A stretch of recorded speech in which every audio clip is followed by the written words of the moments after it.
आमिर कैफ पूछ रहे हैं, क्या पीसीबी सेलेक्टर्स ने गलत फैसला किया है खुशदिल और फहीम को सेलेक्ट करके, क्योंकि we have plenty of options for middle order like Irfan Khan, Niazi. मेरा सवाल ये कि मैंने उस दिन भी यागर भाई के प्रोग्राम में भी कहा था कि देखिए, जो लड़के आपने इन्वेस्ट किया अब्बास पे कोई साल 1.5 साल इन्वेस्ट किया, फिर सुफियान मुकीम भी आपके प्लान का हिस्सा थे। अब खुशदिल जो है और फहीम जो है वनडे की टीम का 1.5-2 साल से वनडे की टीम का कोई हिस्सा भी नहीं थे आपकी वनडे टीम का ना। तो अब उसको किस प्लान से वो आए हैं, ये जो लेके हैं वही आई थिंक एक्सप्लेन कर सकते हैं कि इनका क्या रोल है। मुझे लगता है कि आपके पास बेटर ऑप्शंस थे। बिल्कुल मुझे एक का लगा क्योंकि मोहम्मद अब्बास का, इन दोनों का तो बी ऑनेस्ट ये जो लेके आए वही एक्सप्लेन कर सकते हैं कि क्यों लेके आए हैं। अब्बास अफरीदी आपकी टीम के साथ 1.5-2 साल से रहे हैं और वो मिडल में आपको आउट करके देता था। वो एकदम से डिसअपियर हुए, उसकी समझ नहीं, आपके सेंट्रल कॉन्ट्रैक्ट भी आपने उनको दिया हुआ था। फिर सुफियान आए थे, उन्होंने कोई इतना बुरा डेब्यू नहीं किया था। और आपको पता है मिस्ट्री स्पिनर्स हमेशा आपके पास अटैकिंग ऑप्शन होता है, तो वो उनको भी ना रखना ये वैसे है सरप्राइजिंगली कि मेरे लिए कि उन दोनों का होना, मेरे लिए मुझे लगता है कि होना चाहिए था उन दोनों को। एंड यू नो आमिर, ये आज हैशटैग आजियो का सवाल ही है, मेरा सवाल है, मगर यू नो नसीम शाह के बारे में हमें ज़रूर बात करनी है। यू नो वो कन्वर्ट नहीं हो पा रहे into a match winner bowler, जिस तरह हमने उनको देखते थे, लोग बड़ी बातें करते थे, पंडित्स कहते थे कि he is the next PAT Cummins, उनकी तरह वो रोल प्ले करेंगे। So what do you think कि क्या हो रहा है नसीम के साथ?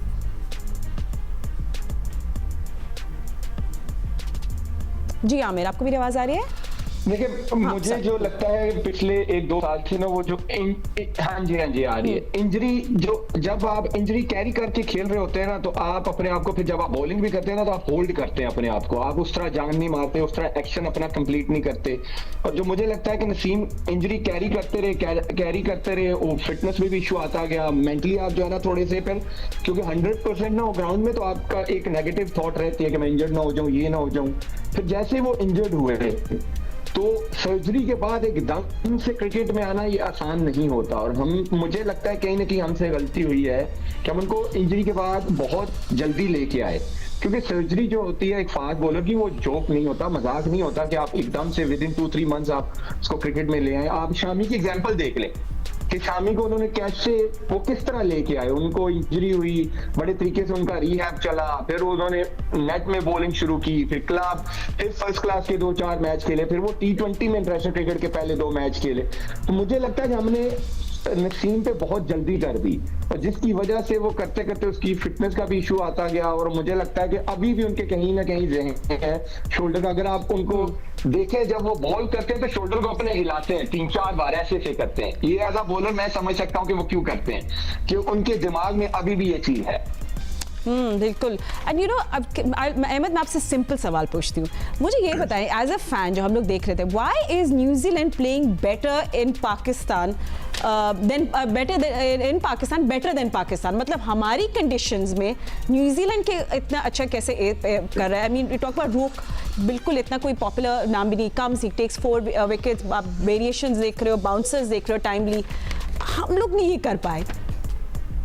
बड़ा सिंपल है ना फातिमा, ये बड़ा सिंपल देखिए न्यूजीलैंड की अगर ओवरऑल न्यूजीलैंड का अगर आप ओवरऑल क्रिकेट देखेंगे तो उनकी एक चीज जो सबसे ज्यादा स्टैंड आउट करती है वो उनकी अडेप्टेबिलिटी है। न्यूजीलैंड जहां पे भी खेलती है, ना सिर्फ पाकिस्तान के अंदर, अभी आपने देखा होगा भारत के अंदर भी गए हैं, उनको टेस्ट सीरीज हरा के आए हैं, उन्होंने व्हाइट वॉश किया है। वो इसीलिए क्योंकि ये टीम होमवर्क बहुत जबरदस्त करती है। ये मैन टू मैन हो, चाहे ठीक है प्लेयर को कहां बॉलिंग करनी है, या वो ग्राउंड के स्टैट्स, वहां के डायमेंशंस, यहाँ पे कितना स्कोर कर, आई थिंक ये चीजों में स्टैंड आउट करता है न्यूजीलैंड। और अभी से नहीं, ये बहुत पहले से, मेरा ख्याल है कि बहुत बड़ा झटका पड़ा है उनको। वो जो फर्गुसन उनके इंजर्ड हो गए, तेज बॉलर है, 150 पे बॉलिंग करते हैं, अगर वो न्यूजीलैंड के पास होते हैं तो न्यूजीलैंड जो है एक बहुत स्ट्रॉन्ग कंटेंडर होना था, जो कि अभी भी है। लेकिन फर्गुसन उनके जो थे, लाइक मुझे पर्सनली बहुत पसंद है। लेकिन यहाँ पे जो भी पाकिस्तान के अगेंस्ट आप बात करेंगे तो पाकिस्तान के अगेंस्ट तो दोनों मैचों में उन्होंने वन साइडेड मैच हराए हैं, मतलब पास भी नहीं लगने दिया पाकिस्तान को। एक होता है कि फाइट हुई हो, और फाइट भी नहीं हुई, इट शोज के कितना डोमिनेट किया है न्यूजीलैंड ने। और वो इसी वजह से किया है कि जो रोल्स की क्लैरिटी है, जो स्किल है, जो रिक्वायर्ड है आजकल की मॉडर्न डे क्रिकेट में, वो उनके पास पोजेस करते हैं न्यूजीलैंड के प्लेयर्स के पास। एट द सेम टाइम अगर आप उनको देखेंगे नीचे भी उनके पास हर जो जितने बॉक्सेस टिक करने हैं ना आजकल की दुनिया में गेम के अंदर, आपने ओडीआई के अंदर वो हर चीज कर रहा है। स्पिन उनका हमसे अच्छा है, उनके स्पिनर 10 ओवरों में 20 स्कोर दे के जा रहे हैं, और ब्रेसवेल को जो है ना 6 ओवरों में 15 स्कोर हुआ था। यहाँ पे आपके मेन बॉलर को विराट जो एक ही स्पिनर है उसको 10 ओवर में 66 हो रहा था। आप उनकी फास्ट बॉलिंग दे दें, और नया आया कितना जबरदस्त पेस के साथ वो बॉलिंग कर रहे हैं, आप उनकी लेग देखें, वेयर आप हमारी देखें। सो इसी वजह से कि उनकी ओवरऑल क्रिकेट जो है वो बड़े अच्छे अडैप्ट करते हैं कंडीशंस को, सिचुएशंस को। ये उनकी बहुत देर से, जब से हम क्रिकेट खेल रहे हैं साथ, उनके चल के आ रही है। आई थिंक राशिद भाई, जब कल हम लोग न्यूजीलैंड फेस करेगा पाकिस्तान को, आई थिंक सबसे पहले तो आपके ऊपर एक वो प्रेशर आ जाएगा कि आप एक ही टीम से 2 दफ़ा हार गए, but you know again favourable conditions है, आपकी पसंदीदा कंडीशंस है, वही double pace wicket, I mean ball भी रुक रही है, बट आप सही तरह नहीं करी। न्यू बॉल के बाद हम लोग क्यों, एक न्यू बॉल से विकेट्स लेने के बाद, कपल ऑफ विकेट्स के बाद इतना लंबा एक गैप या ड्राउट क्यों आ जाता है हमारे बॉलर्स के बीच में?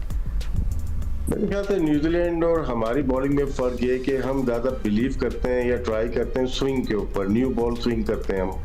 जैसे स्विंग बंद होती है हम सीम नहीं कर पाते, तो जो मिडिल ओवर में अच्छा बॉलर वही है जो सीम भी करना जानता हो, जो कि अच्छी लेंथ पे बॉल को हिट करे, भले स्विंग सीम ना हो लेकिन बैट्समैन को प्रॉब्लम होती है, वो थोड़ी सी भी बाउंस मिलता है ना पिच से, तो अच्छा सीम बॉलर है उसको शॉर्ट ऑफ लेंथ करने की कोशिश करता है कि अटेम्प्ट करे, वो चीज हमें मिडिल ओवर में नजर नहीं आती। और न्यूजीलैंड और हमारे में फर्क ये है कि वो बेसिक से नहीं हटते। शायद विलियमसन को देखें, वो जब लेके चल रहे होते हैं आराम से चलते हैं, लेके उनका स्ट्राइक रेट 60-70 का होता है जब 30-35 रन होते हैं, लेकिन जब फिनिश करते हैं वो 100 प्लस चले जाते हैं, ये उनकी क्वालिटी है। तो इनके जो, जैसे अहमद ने भी बात की कि जो जॉब डिस्क्रिप्शन दी हुई है बैटर्स को दी हुई है या बॉलर्स को, उसके वो पूरे उतरते हैं। मिडिल ओवर में आउट करने की सलाहियत है, सेंटर उनके पास ऐसे बॉलर है जो कि आम बॉल बहुत अच्छी करते हैं, फ्लाइट को वेरी करते हैं, पेस को वेरी करते हैं। फिर उसके बाद जो मेन फैक्ट इसमें नजर आता है ना, वो कैप्टेंसी का नजर आता है। फील्डिंग सेकंड बहुत इंपॉर्टेंट है आपकी पास के, प्रोएक्टिव कैप्टन होना चाहिए।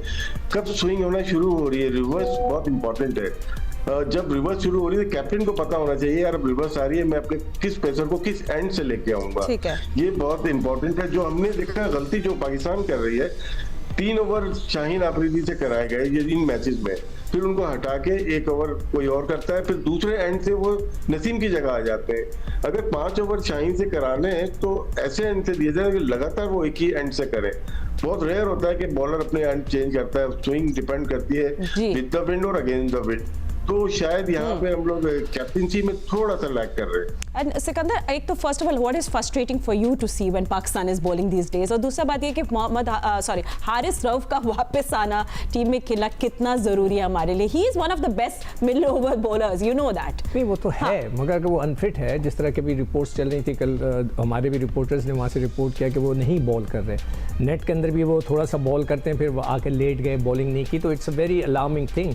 आप किसी अनफिट प्लेयर को ना खिलाएं। अभी नसीम शाह का जिक्र हो रहा है, talk about how serious is a side strain, मतलब हम लोग शायद बस बारे में इतनी बात नहीं करते। जब मेरी साइड का हुआ था तो जैसे ये रिब्स है ना, तो एक रिब मेरी नीचे हो गई थी ऐसे करके, तो उसको मतलब ऐसे जुड़ी हुई होनी चाहिए, तो मेरी वाली तो ऐसे हो गई थी, मगर मैंने उस पर भी स्ट्रैपिंग करके 45 ओवर किए थे, जो मैं अभी देख के हैरान हो गया था कि मैंने इतने ओवर उसके बावजूद भी कर दिए थे, तो वो होता है।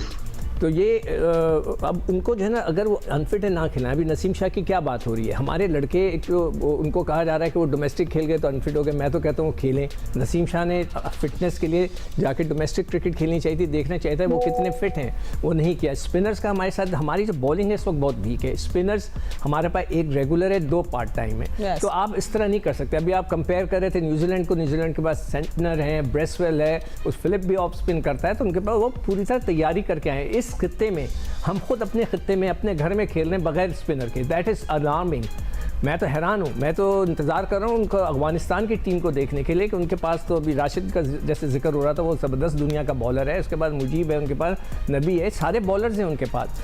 हम वाहिद टीम है, हमारा जो डेटा एक्सपर्ट है उसने ये बोला कि नहीं एक स्पिन होना चाहिए। इसीलिए मैं बार बार जो है डेटा एक्सपर्ट को पकड़ रहा हूँ। राशिद हंसते हैं, वो कहते हैं नहीं वो बहुत इंपॉर्टेंट चीज़ होती है, मगर राशिद मुझे खुद बताओ कि अगर वो जो डेटा एक्सपर्ट वहाँ मौजूद है क्या उसको नहीं पता था? सही कह रहे हैं, डेटा एक्सपर्ट गलत करे तो गलती देखो डेटा एक्सपर्ट की गलतियां मैं बता सकता हूँ। उसको 2 स्पिनर इधर खिलाने थे, एक स्पिनिंग ट्रैक जिसके ऊपर खुर्रम शहजाद जैसे फास्ट बॉलर जो अपना पाकिस्तान का है वो 4 ओवर 5 ओवर करा रहा है, अपने एक 125 के बॉलर को डेब्यू करा दिया। मैं तो हर वक्त ये सवाल उठाऊंगा।